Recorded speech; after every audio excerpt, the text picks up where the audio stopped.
Hello everyone and welcome to this quick and helpful tutorial on how to use the Toolbox in Roblox Studio.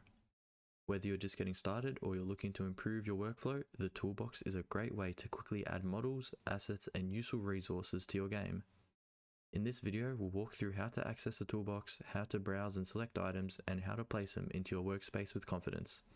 Let's get started. First things first, the Toolbox can be located typically on the bottom left of your Roblox Studio. It's got the title Toolbox here and you can resize it and access it through here. Now, if you can't find the Toolbox on the left side of your screen, you might not have it opened.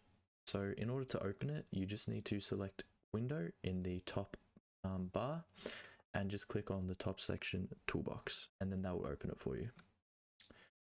Now, the Toolbox is very useful. Now, it allows you to select a few different things. You can select from the Creator Store, Inventory, Recent, or Creations. Now, the Creator Store is most likely the one you'll be using, as this has all sorts of different creations that people have made for you to use in your Roblox game. For example, you could see something like this ball. It has 5,000 plus uses, 89% rating, and yeah, just by a simple click, it will let you know that it includes scripts. That's okay to enable them, and just like that, you'll have it in your game.